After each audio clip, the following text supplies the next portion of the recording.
Here I am, sitting in a prison cell on my last day here. Actually, I'm quite glad to be sitting here at the end of my term. I've learned a lot from the old-timers here. I think the story that brought me to this time and place is very interesting. It all started when Sally, my wife, and I moved to a new luxurious house in a new city on the outskirts of London. There were plenty of young and promising people, just like us.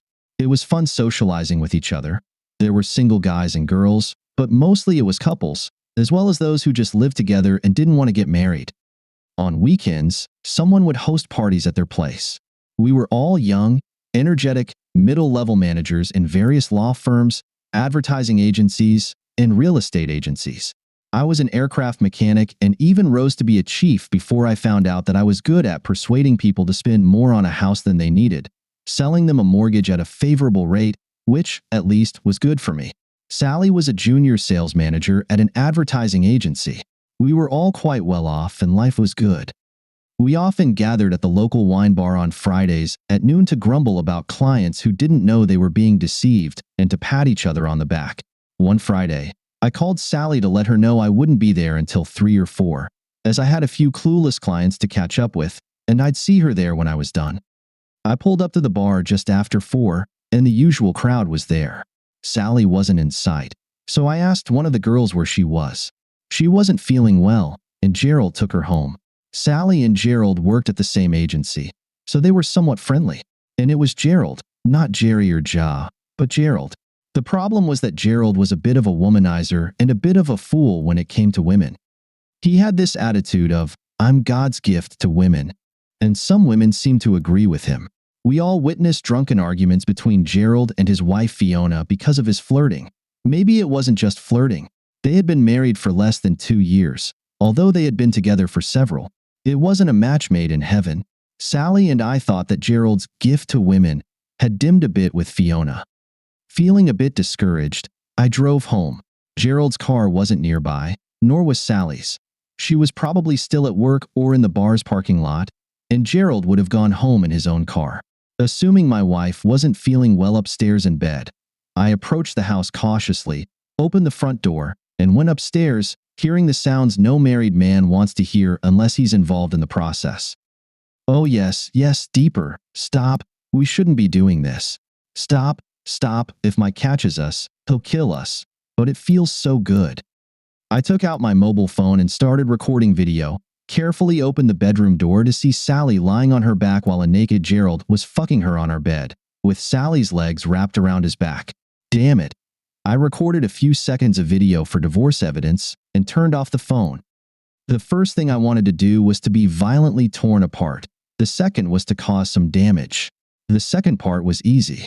I went to the spare room and grabbed my old cricket bat. I took out the cricket bat and approached our bedroom. They were still going at it.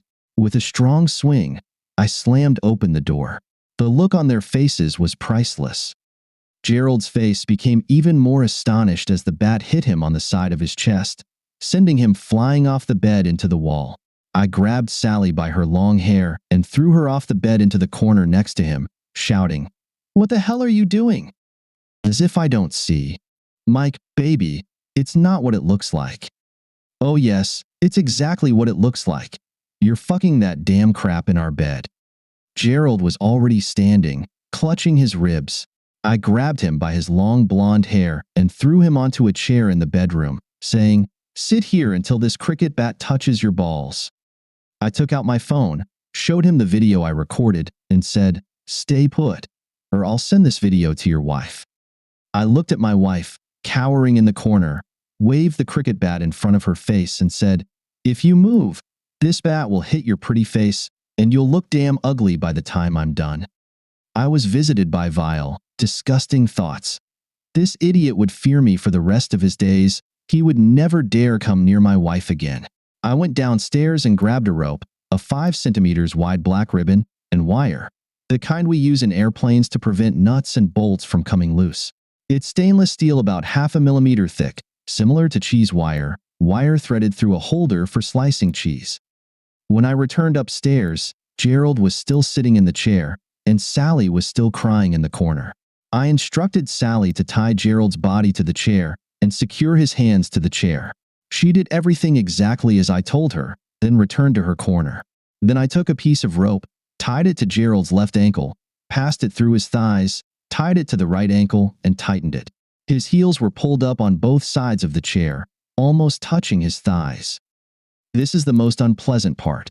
I took a piece of steel wire, wrapped it around one ankle, then ran it down his thigh, around his testicles and his tool, to his other ankle and wrapped it around the rope tied to his ankle. Now his legs are held by the wire, and if the wire snaps, he'll lose all his manhood. I took out my Swiss Army knife, opened the large blade, placed it under the wire, looked him in the eyes and said, "Do you know what will happen if I cut this rope?" Through the tears now streaming down his face, he nodded. I think he understood what he got himself into. In reality, this is too much. I wrapped the wire around the right ankle just once, so if the rope does break, it'll scare him shitless but won't cause much physical harm. I just wanted the bastard to fear for his balls and his tool. I won't gain anything by completely crushing him. Seems like some Roman said that a few centuries ago. And now, to rub salt in the wound, I instructed Sally to call Gerald's wife Fiona. She can be fiery, but I wasn't going to do this alone. I heard Sally say to Fiona, "Can you come to my house? It's very important." Through the speaker, I heard Fiona reply, "Sorry, I'm a bit busy right now." Sally insisted, "You need to come." No, sorry, I'm busy. I took the phone from Sally and said, "Fiona, I just caught Gerald in bed with Sally. I think you should come over." The phone went silent very quickly. Their house was about 45 meters from ours, and by the time I went downstairs, the front door nearly came off its hinges as Fiona burst in. "Where are they? Damn it!" she yelled. Not wanting to interfere, I replied, "Upstairs." Like a tornado, she stormed into our bedroom, and all she saw was Gerald tied to the chair, his ankles on either side of his thighs, and a piece of cheese wire wrapped around his manhood. She immediately started berating him. "What the hell? Not this again." No, I pleaded. "I told you next time I'd cut your balls off, and here we are, damn it, ready to lose your balls." I was shocked by her next actions. Fiona snatched the knife from me and slid it under the wire. "All right, you idiot. Tell me about every single affair you've had since we've been together." He turned pale. She took out her mobile phone and started pacing around him, recording. He couldn't argue. It was clear he was scared. "All right, let's name names," she said, and he began confessing everything he knew. Women from work, neighbors, friends. Fiona sat on the bed with a look of bewilderment on her face, which soon turned to disgust. "These are my friends. You're sleeping with my friends." She looked at me with pleading eyes and said, "Can I have some water? This is too much." I went to the bathroom, brought her a glass of water, and handed it to her. She stood next to Gerald with a knife in her hand. She gulped down the water in one go, probably wishing it was gin or vodka. I looked at him. "And how many times with this crap?" Pointing at Sally. "This is the first time. Honestly, we were just talking about sex and got carried away." I sort of believed him about it being the first time, given the circumstances, but I wasn't sure about the rest. Standing in front of him, Fiona said, "All right, you idiot. You're hiding something. What exactly?" Her face fell. "That's not all. I think you're lying. I've been with you for so long. I know when you're lying, okay?" Then she extended the knife back towards the rope. "Tell me, you scum, or you'll become a eunuch. Actually, you'll become more than a eunuch." "Promise you won't do it if I tell," he said, looking down at his genitals. "I promise," she replied. "Fine. It was Felicity." "What?" "My sister. You asshole. When did this happen?" "At the wedding." "The one from last month?" Lowering his gaze, he nodded towards his clenched privates and said, "You promise not to do it?" "I promise, and now, damn it, spill it." "What wedding?" "Last month. There were only ours and Felicity's." It was clear a light bulb went off in Fiona's head. "Our wedding," he nodded, still looking down. "Weddings, plural?" He nodded. "What? Her too?" He nodded again. I'll remember this moment for the rest of my life. It all happened in slow motion. Fiona leaned in close to his face and whispered, "You lied." I lied. The knife rose and cut through the rope. Gerald's legs collapsed to the floor. I saw that the wire had embedded itself into the flesh of his thighs. This wasn't supposed to happen. I thought to myself, the wire was supposed to split. Then I saw a terrible sight. That sight will haunt me until the day I die. And the screaming was probably the loudest I'd ever heard, and I worked on jets with jet engines. A thought raced through my mind. Damn, now I'll have to change the carpet and the bed. Then my trauma response training kicked in. I dashed past him into the bathroom, flipping him onto his back. I couldn't lift the injured area, but I could halt gravity. The screams stopped. He either passed out from pain or I knocked him out. I grabbed towels, returned, and applied them to the wound, shouting to Sally, "More towels and call an ambulance." I couldn't do much more than apply pressure to the wound, and that's when I noticed Fiona holding the phone to her ear. Well, now the bastards shut up. Yeah, I said what I did. There was a pause as she listened. Yes, I understand. Keep the body parts cool, not cold, not in the freezer. I have just the thing. Pinching her thumb and forefinger, she took Gerald's genitals and headed to the bathroom. Ah, a good idea. Cold water is probably the best thing we can do right now, I thought, and then heard the toilet flushing. Damn, did she just flush it down the toilet? She returned to the bedroom and told her phone conversation partner, "Done that? Now everything's fine and calm." Another pause. No, not a joke. This bastard cheated on me. He won't do it again, right? And she laughed. More towels. Now he looked very pale. The police arrived first. A young constable entered the bedroom and said, "What's going on?" And that's when his actions didn't stop, as his dinner joined the mess on my already dirty carpet. Fortunately, the paramedics were made of sterner stuff and probably had seen all of this before. "Well done, mate. Now we'll take it from here. You might have saved his life. Where are the body parts?" He asked. "I think she flushed them down the toilet." I nodded toward Fiona. "Damn," came the reply. "She must have been really furious. Having sex with your wife's sister at her own and your own wedding, that's what got her worked up." Fiona was escorted to the police car. Sally and I were asked to accompany the police to the station after Sally got dressed. The interview with the police was quite straightforward. I told them what had happened from my perspective, including the fact that the wire wasn't twisted but should have snapped. Fiona told them her story, and fortunately for me, she confessed to tightening the wire because it was starting to come loose, and she didn't want to ruin the illusion. She was just a woman. How would she know how to secure cheese wire? No one believed her, but proving it was impossible. I was sentenced to 3 years for deprivation of liberty. I lucked out with the judge. I later found out his wife was cheating on him, otherwise I might have gotten a longer sentence. Apparently, my act of saving his life helped. I ended up serving only 18 months. Charges of causing bodily harm were not pressed as I pleaded temporary insanity, discovering my wife was sleeping with one of our friends. Fiona got probation for illegal disposal of body parts or something. She was required to see a psychiatrist. Sally was the innocent party and faced no charges. I divorced Sally, which happened while I was in prison. She lost the house because she couldn't keep up with the payments without my salary, and she nearly lost her job because Gerald worked at the same place. My stay in prison was fairly easy. Medical care, TV, decent food. When people asked me why I was in prison, I told other inmates that I had cut off a guy's manhood after I caught him with his wife. A little untrue, but that's what I said.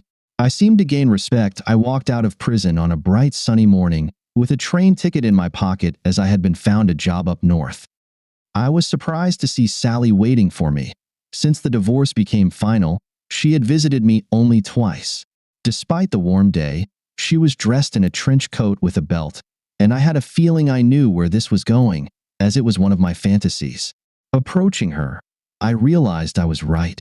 She carefully undid the belt and slowly opened the trench coat, holding it in front of her so I could see that she was naked except for stockings and a garter belt. She closed the trench coat, leaving a generous cleavage on display.